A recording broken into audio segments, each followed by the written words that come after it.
Hello, I think I'm on. I'm kind of trying, okay. All right, I think I'm on. If you can see me and you are following this, if you could send me a comment to let me know. I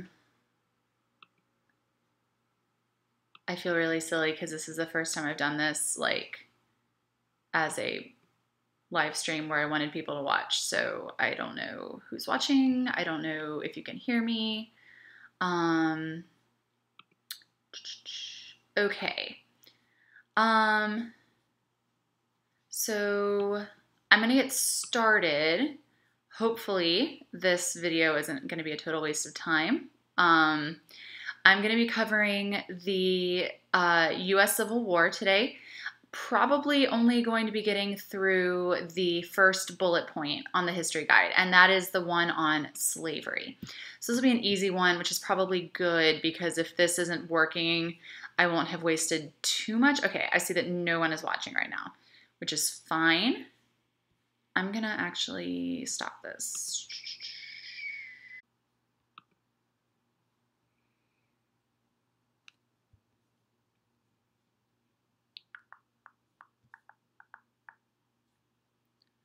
All right. Okay, I see one person is watching. I can't tell who it is, so I guess that answers that question. Sorry for the delay, guys. I am going to go ahead and get started. We're going to be covering the first bullet point in the U.S. Civil War topic, which is about slavery as an institution in the United States. So we're going to be going through the cotton economy and slavery, conditions of enslavement, adaptation and resistance, the abolitionist debate, and then the arguments for and against slavery. Hopefully, I will be able to get through all of this. If you're watching and you could just comment to let me know who you are, that would be cool. So that way I know kind of like who I'm talking to and I can see if your comments are getting through. All right. So let's start with slavery in the South prior to the Civil War, the institution of slavery. So in the South, honestly, from the very beginning of our country, the first African slaves show up in the North American British colonies in 1609. So slavery has been a presence on the North American continent, honestly, since the very beginning of our country's history as a colony of the British Empire. Sorry, I probably sound a little distracted. I'm trying to figure out how this is all working. But it actually looked like it might have been starting to die down by the late 1700s. Slavery isn't actually a very efficient method of labor. That's a common misunderstanding. People think that because you're not paying your employees that it's a money efficient and time efficient use of labor, but it's actually very inefficient for reasons that we'll talk about when we talk about slave resistance and slave adaptation to their situations. So actually, over the course of the 1700s, it looked like slavery in the South might have started to die out. The Founding Fathers certainly hoped that it would die out. Part of the reason why they kicked the ball about what to do with slavery down the road, rather than really addressing it in the 1787 Constitution, is that they really were optimistic, or part of the reason is that they were optimistic that it wouldn't even need to be dealt with because it would just naturally die out as a form of economy.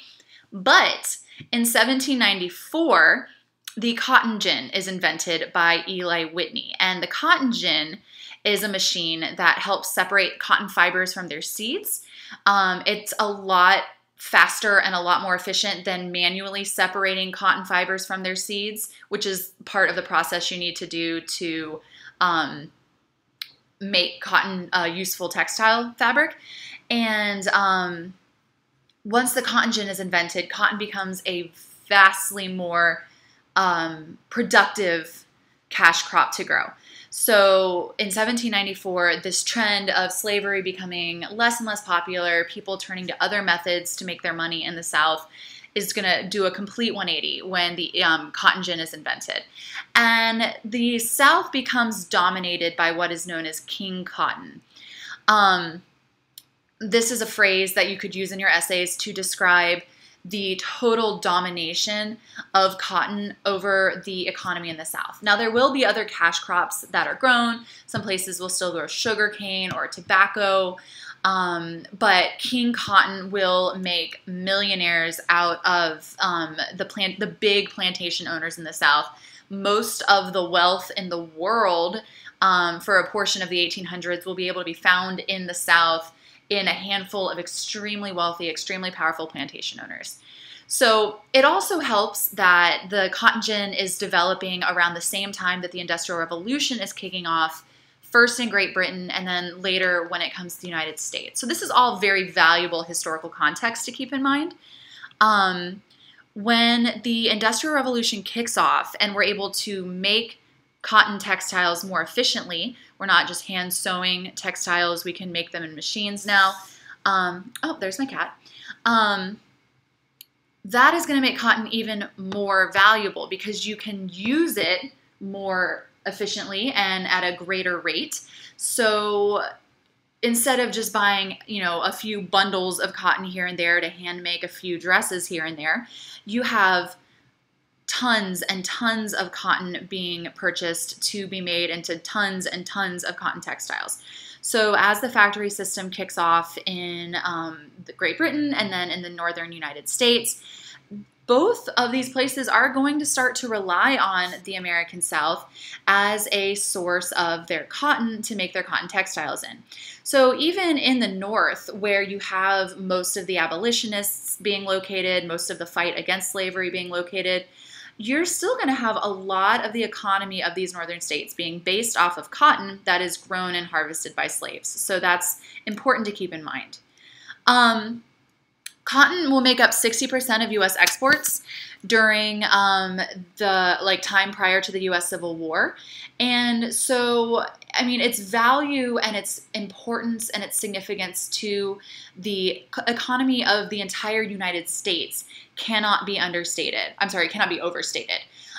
Banks are going to make money working as kind of a middle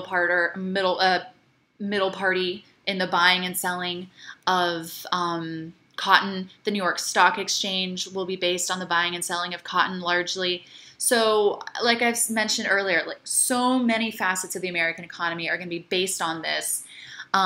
Even in states that are, ostensibly against slavery, they're still going to be very much benefiting from slavery. So slavery in the South is going to be a big part of the racial identity of the South. And so what I mean by that is that the vast majority of people in the South don't own slaves, or they only own 1 or 2 slaves. I've talked about this before, but the cost of an average African slave in this time is roughly comparable to the cost of a car. And I hate comparing human beings to automobiles, but that's how they were viewed. It was a luxury item designed to make your life easier. And most families could only afford maybe 1 or 2 slaves in the South. Slaves to help the family work on their own farms, but the people who own the slaves would often be working in the fields alongside their slaves, doing the same types of labor. The images that we have of the large-scale plantations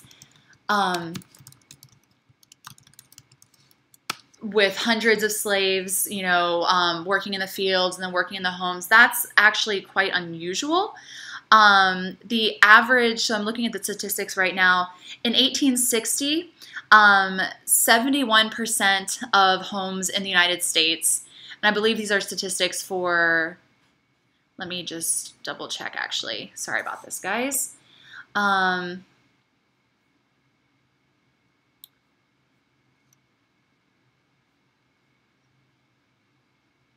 Sorry, I should have had this ready before this. I apologize. The vast majority of people did not own many slaves, like I said. I'm just trying to find the statistics here for you guys to use. So the 1860 census shows that 32% of white families own slaves, but most of those families who owned slaves did not own more than 1 or 2 slaves. Sorry. Also, in case you see what my right hand's doing, I'm petting my cat. So 0.1% of households, 0.1% of households in the United States in 1860 owned over 100 slaves. Like I said, 76.1% of households in the United States did not own any slaves. 17% of the households owned 1 to 9 slaves. But again, like only 0.1% of households owned more than 100 slaves, which is what we think about when we think about those big, large-scale plantations. And those families that owned those plantations were massively wealthy, but they were very, very unusual. So what did this mean for the South? If you were a white, a white person in the South, odds are during this time in the years prior to the Civil War, the antebellum years is the phrase that historians use to describe that. Odds are very good that you were a farmer and that you were relatively poor. There was a huge income gap in the South prior to the Civil War, and most people were agricultural, small-scale farmers. What this means is that the system of racism that was set up in the South prior to the Civil War was orchestrated as a way to help white, poor Southerners feel that they still had a leg up in society. Laws were passed to make even the poorest white Southerners live at a higher social status and have more social benefits than any freed African American had in the South. So no matter what your social status was as a white person, you always had the benefit, the privilege, the white honor of knowing that at least you weren't an African American. And this is going to become central to Southern white identity. And I mean, we can see that carrying over into the civil rights era. In many ways, we can see this carrying over to today. But the system was set up, and I mean, you can argue like, you know, did the large-scale plantation owners set this society up intentionally this way? Perhaps. But the society is set up so that even the poorest white people had honor and they could take pride in the fact that at least they weren't African American and they had all the benefits that came with being white. Life in the South was also dominated by fear of slave uprisings. So in the South, prior to the Civil War, there was a massive imbalance in terms of the white population versus the black population. And so I'm trying to find those statistics as well.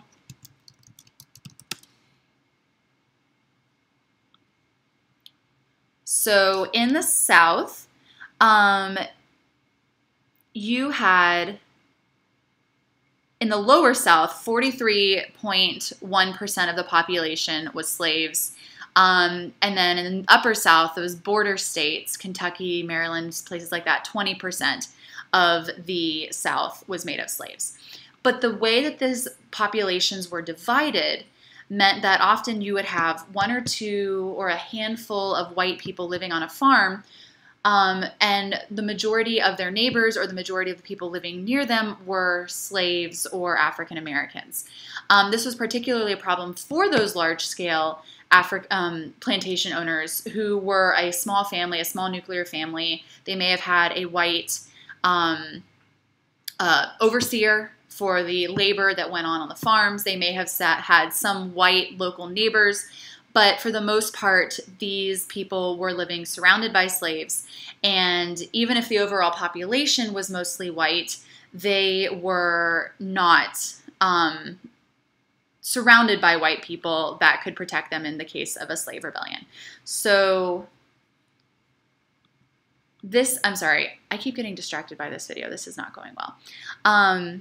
So there's a massive fear of slave uprisings, particularly after the Haitian revolutions at the beginning of the 1800s, and the free Haitian state that is created in the former French colony of Saint-Domingue. The white people in the South have a real fear of being overthrown violently by the people that they're oppressing. Because for all of the arguments that they make saying that slaves are happy living on their plantations and slaves are too lazy or they're too unintelligent to organize a massive rebellion, the slave owners understand that they are constantly at the threat of violence at the hands of the people that they are spending every day brutalizing, and they are terrified of that. So moving on, the international slave trade, so the importation of African slaves from Africa to the United States, will be outlawed by the U.S. Congress in 1808. But that does not mean that slave trade domestically will stop. Slave trade domestically will go on until the 13th Amendment is passed after the Civil War. It just means that we're not going to import slaves anymore after 1808. And the time that we see from really, 1812, after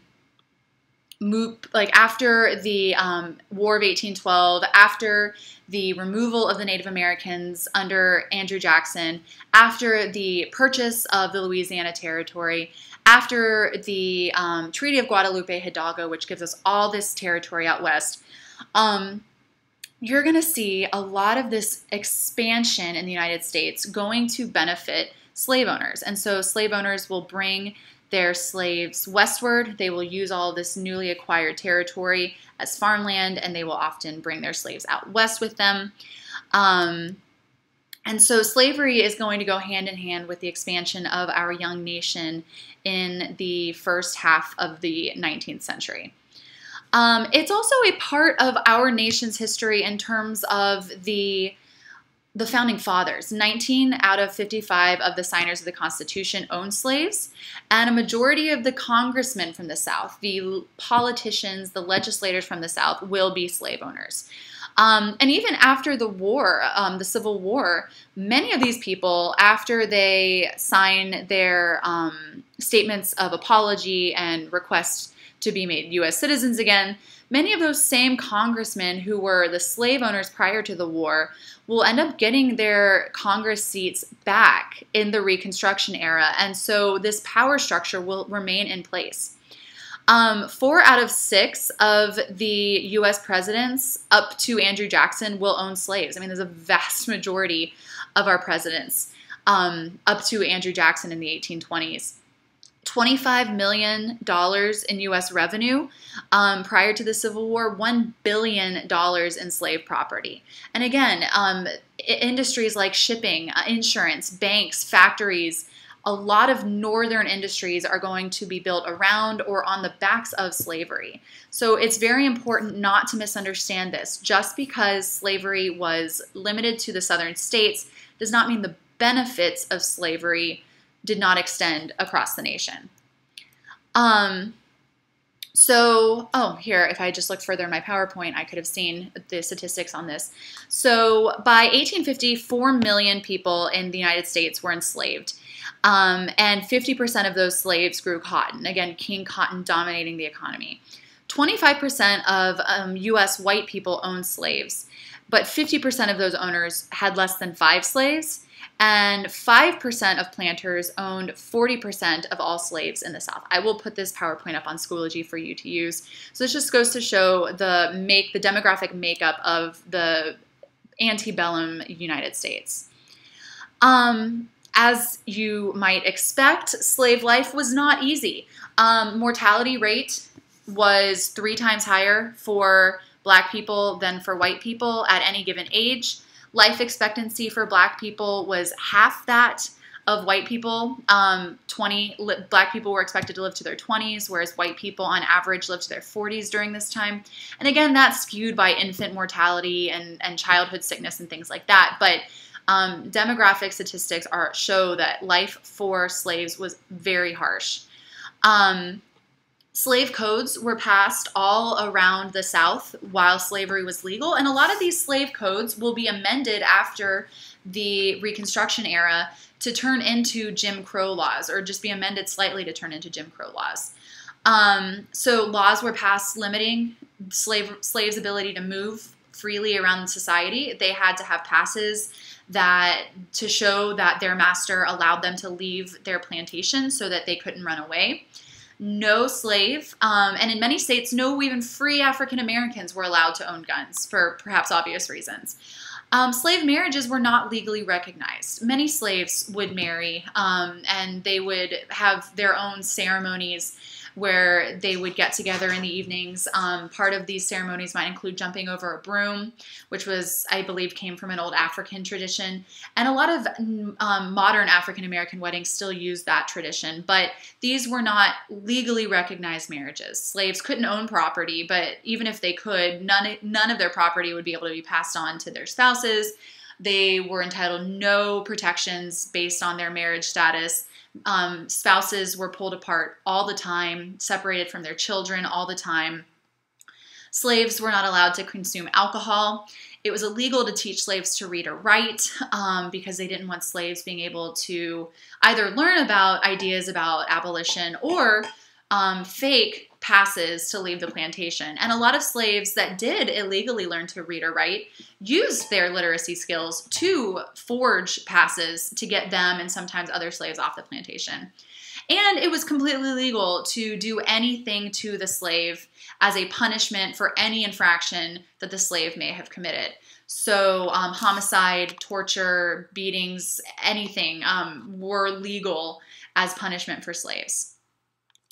About 15 to 20% of the slaves worked in the house, and they were called the house slaves. And in some ways, this position had some benefits, but it was often also harsher than field work in many other ways. So there was constant contact between the house slaves and the plantation owners. They would be expected to be on call at all times. You never had any downtime like the field slaves would have. So in the evening, after the field slaves had finished their work and they had submitted or turned in all of the crops that they had gathered that day, their evenings were their own. I mean, they would be exhausted from all of the day working in the field, but their evenings were their own to play music, to socialize, to do housework or mend their clothing or, work on projects for whatever side projects they worked on to spend with their families. That wasn't the case in the big house. The house slaves never had much free time to themselves. Often house slaves were expected to raise the white children that were the children of the plantation owners. And often the house slaves had a deep emotional bond with the children of the plantation owners, which would become precarious when those children grew up and then often became the masters of the people who they had viewed as a mother or father figure. Other jobs in the big house would include being a cook, being a maid, things like that. There was a lot of gendered violence against the house slaves. Now, violence against the slave women was common across the board. It was for nothing else, it's such a callous way of thinking about it, but if you can get a slave woman pregnant, then you can force her to give birth and create a new slave for free. Whereas if you don't have slaves who are female getting pregnant, to get more slaves, you would have to buy them. So rape, sexual assault, forced marriage were often common features of life for slave women. But this tended to be more prominent for the women who lived in the household just because they were more easily accessible. Often the girls who were the prettiest or had the lightest skin were chosen to work in the households. Often the children of the slave master, the illicit children of the slave master that he fathered, often by raping another slave woman, that biracial child would go on to serve in the house of her or his father, sometimes knowing that their master was their father, sometimes not. If a slave was going to learn how to read or write, It would usually be a house slave because they could usually find a minute here or there to steal a look at a newspaper, to borrow a book from the library, shuffle it away and read, when they were lying in bed at night or whatever. They just had more access to literature, so they tended to be the slaves that got the illegal literacy. Roughly 75% of the slaves, so if they're not in the house, they're in the field. And they had brutal lives as well. It was just all slave life is brutal. There's no better option. It's just a matter of what types of horror you're dealing with. So they would often work 18-hour days, particularly around harvest time when they had to get that cotton out of the field as soon as possible. But even during the times where they were sowing the fields or keeping the weeds out and the bugs out, they would work very long days in the hot southern sun, having occasional water breaks, but very rough work, and often from a very young age. As soon as a child was deemed old enough and strong enough to carry a bag to put the cotton in, they were sent out to the fields. There was no concept of childhood as a slave. They worked in gangs, working together to kind of divide up the work, and there would be overseers making sure that they worked fast enough, that they weren't dawdling or goofing off. Often these overseers were white. They were poor white people, sometimes recent immigrants from Ireland or Scotland. That tended to be a common source of overseers, or just, native white poor people who took a lot of pleasure in having this power over some group of people. But also sometimes overseers were also other slaves who were promoted to positions of relative power for their service or because they thought they could be trusted. And as you might imagine, if the overseer was African American, this person was not generally widely trusted among the other slaves. But it's in the fields that the culture of music and a group identity, a family identity outside of blood genetic bonds would be formed. Because families were so frequently broken up and children were sold away from their parents and spouses were sold away from their spouses and siblings and all of that were separated, family for slaves came to be a community rather than a biological tie. So the people with whom you worked, the people with whom you lived became your family. They became your social circle, and you relied on them for social and emotional and spiritual support.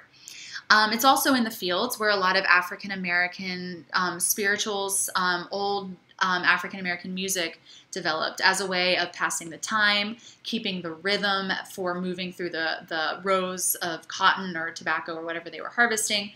So music was a big part of the culture for the field slaves. It was often the only source of entertainment or the only break to monotony that they had. And so this is where that culture developed. So slaves were often sold on auction blocks at large slave auctions. And in a lot of the big cities in the South, like Charleston, South Carolina, you can still go to visit the slave auction sites where these people would have been sold. Women were called wenches, men were called bucks, and they were advertised based on their age, their strength, if they had any particular skills, like if they were particularly good with horses or dogs, if they were good cooks. If they were women, they would often be advertised based on how many times they had given birth to healthy live babies. So again, it's horrible to think about, but these people were viewed as property. And on the auction blocks, they were often stripped naked to check for any physical deformities or problems. They would have their mouths open and their teeth inspected to see how their dental health was. The humiliation of this cannot be overstated.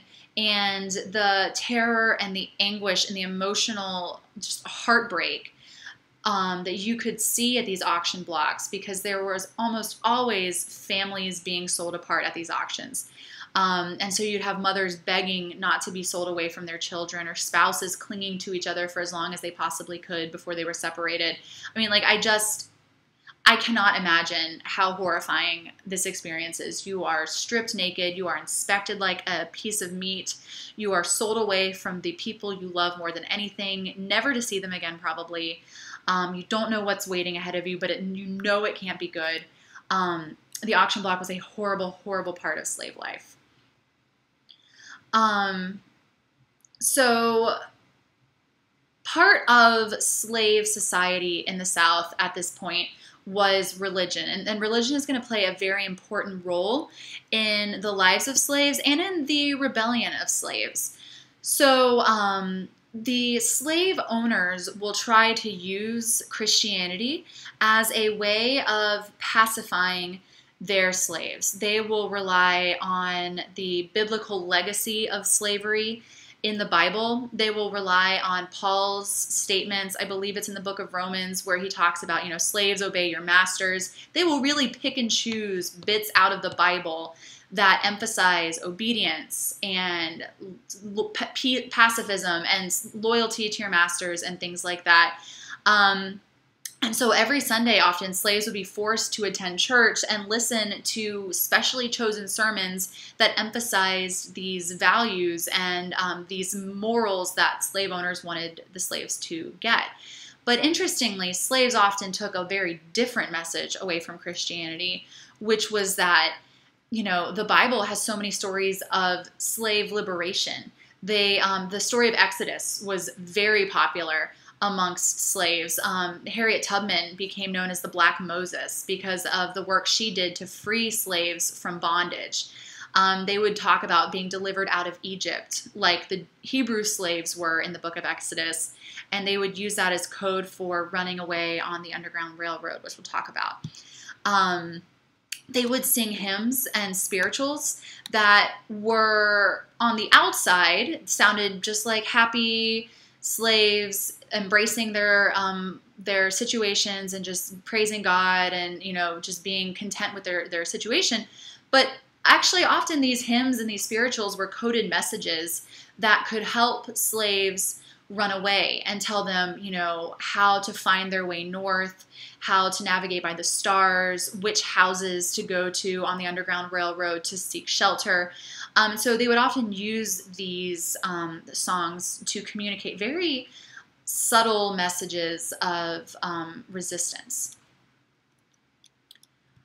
All right, so when we talk about slave resistance, which is part of the history guide, slaves adapted and resisted in a variety of ways. And you can absolutely talk about the spectrum of resistance that went everywhere from just acceptance. Like from the one end, you have acceptance of your lot in life, and that doesn't mean that slaves liked it. By no means am I trying to say that any slaves enjoyed the lives that they dealt with, but you did have some slaves that, for the most part, didn't resist actively. They just kind of embraced their position and they tried to do their best to get on the good side of their master, to get a good job, or to get the easiest work possible. To become an overseer in the field or things like that. So sometimes slaves resisted very minimally. Sometimes slaves resisted in a sort of passive way. So they were resisting, but not in a violent way, in more of a passive way that involved working more slowly than they needed to. Oh, there goes my cat. Maybe sabotaging field equipment, sabotaging the harvests, pretending to be sick when they weren't actually sick, to work more slowly or to get out of work at all, stealing from the master whenever they had the chance, hiding bits of food from the house here and there, stealing away bits of scraps of cloth or whatever they could get their hands on just to maybe sell on the side to make a little money. Obviously, many, many slaves are going to resist by running away. And so you will have the development of the Underground Railroad in the years prior to the Civil War. And again, the Underground Railroad, I think you're probably familiar with it, but it's not actually a railroad. It is a system of homes and stops that mostly white people, but also a lot of freed slaves would use to get slaves from the South to the North. And there's a ton of different methods that slaves would use to get from the south to the north. Sometimes it was just running away through the woods, trying to hide their scent by going through water so that the slave catchers and their bloodhounds couldn't catch them. Sometimes it involved pretending to be white. If you were a slave that had light enough skin, especially if you had learned how to read or write, you could often pass yourself off as a white person, and sometimes even get a couple extra slaves off the plantation with you by pretending they're your slaves. Sometimes slaves hid themselves in boxes of cargo. Sometimes slaves, there's so many different ways. Sometimes slaves would use passes to get off the plantation, so they had permission to get off the plantation, but then once they were off, they would run away. And then once they were away, they would get help often from the Underground Railroad. They would find people who were sympathetic to slaves, who would take them into their homes, give them food, give them shelter, maybe give them passes or like new identity cards, and then get them to the next stop and then the next stop. And sometimes the slaves would stop in the northern states of the United States, but a lot of slaves would flee as far north as Canada, especially after 1850, when the Compromise of 1850 creates that horrible fugitive slave law that results in a lot of slaves and free people being kidnapped out of the north and sent back south as slaves. A lot of slaves are going to say, you know what, I don't even think states like New York or Massachusetts are safe enough. We've got to go to another country where we will be safe. But then you'll also have slave rebellions, outright violent rebellion against slave masters. And slave rebellions, there is a long history of slave rebellions in the United States. There was a slave revolt in Gloucester County in Virginia in 1663. So it's way before our country even exists. There are several rebellions in New York State when New York State was still a slave-holding state. And then you have some more modern slave rebellions in the 1800s that are a little bit closer to the time frame of the Civil War. People like Denmark Vesey, who led a slave revolt in 1822, Nat Turner, who led a famous slave rebellion in 1831. You have the John Brown's raid on Harper's Ferry, which isn't an actual slave revolt, but it was actually a raid led by John Brown, who was a white person, and his sons to try and organize a slave rebellion. So there were many slave rebellions throughout the 1800s. I just named a few of them. And these slave rebellions were almost always put down very violently. The perpetrators, or even people who were associated with the perpetrators, were often tortured and executed in very painful ways as a way of sending a message. None of these slave rebellions are going to be successful, but the fact that they're still going to try is significant. One more form of resistance that you'll see is the creation of these maroon societies, and that's spelled like the color MAROON, which are societies of African Americans that escape from their plantations and go and live in the wilderness, often near or with Native American tribes, because the Native Americans had no love lost for the white people living in the area. So you would often have slaves, African American slaves, living with the Seminole tribe was a common tribe that people would run to. The Cherokee tribe was another tribe that often took in slaves, and they would live in the middle of the woods. A lot of slaves fled to the Everglades in Florida, particularly when we were still a Spanish colony, and they would try their best to just form these little outlaw communities in the middle of nowhere, and if slave hunters found them, they would fight them off as best they could or would be captured. But a lot of these maroon communities were successful, at least for many, many years. So that's another method of resistance. So now we're going to talk about arguments for and against slavery prior to the Civil War. And we are almost done. I know this has been a long video, but we've got to cover this. So there's going to be a lot of arguments made for and against slavery. And I'm going to start with the arguments for slavery, because I think for most of us, that's the one that is way less natural. It's pretty easy to think of why slavery is bad. I mean, especially from our modern perspectives, we're pretty good on like a lot of the arguments against slavery. But to analyze those different perspectives, you've got to be able to talk about the arguments that people made for slavery. So one of the biggest arguments that people in the South made to defend slavery was economic. And they argued that if we freed the slaves, the cotton economy would collapse, the tobacco economy would collapse, the rice economy would collapse, the sugarcane, all of these crops and economies that depended on slave labor would collapse, which would have huge ramifications for the rest of the country and the rest of the world. They would point to all of the northern industries that used slave labor, or not slave labor, I'm sorry, but they would point to all the northern industries that benefited from the southern slave labor, and they would say, your economy is as much tied to this as ours is, so you should not, you shouldn't try to shoot yourself in the foot.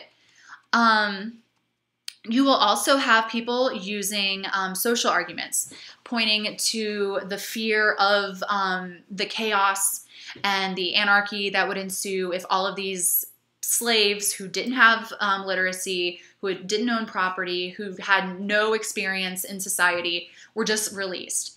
And interestingly, I mean, to a certain extent, some of these predictions come true in Reconstruction. But a lot of slave owners are going to argue it's going to be mob chaos, there's going to be revenge and violence and bloodshed, and this, continuing slavery is the only way to keep the peace and to maintain the social norms as they've been established.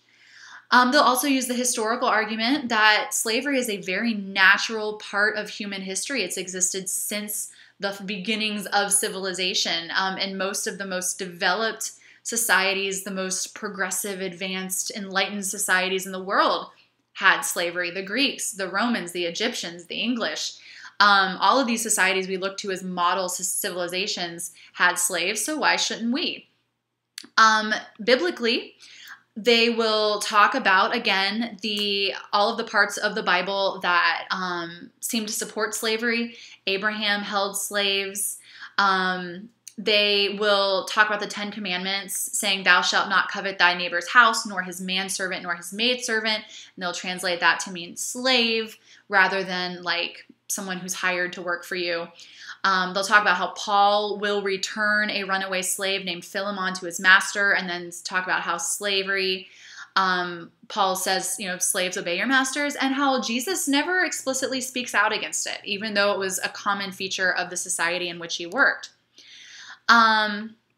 They will also talk about how religiously slavery exposed African pagans to the one true Christian religion, and so they should be grateful. We're saving their souls by making them slaves. If we didn't enslave them and bring them over from Africa, they would have continued in their pagan religion and they would have gone to hell after they died. So slavery is not only just justifiable, but it's good. They will also use the Constitution to justify slavery, and they'll say, the Constitution is written in such a way that seems to protect the rights of people to own slaves. The Dred Scott decision that is made in 1857 supports the idea that slaves are legal property and they're not legal human beings.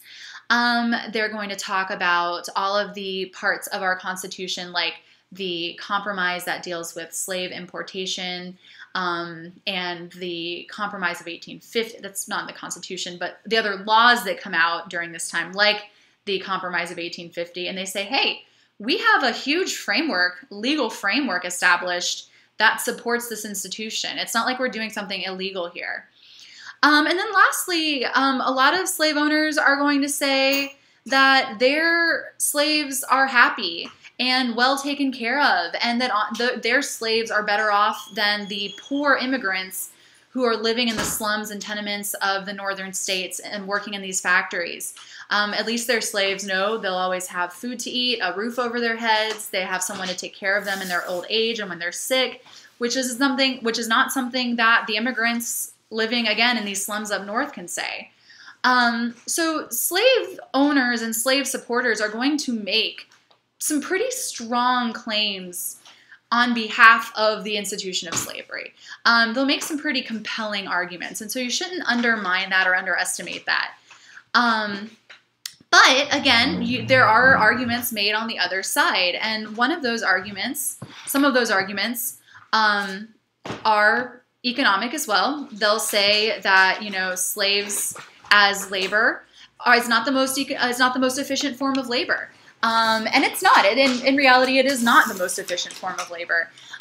When you're paying people, I mean, they're not paying them, but when you're feeding these people, housing these people, and when you are not giving them any incentive to work harder other than fear of the lash, people don't tend to work as efficiently or quickly as they might otherwise.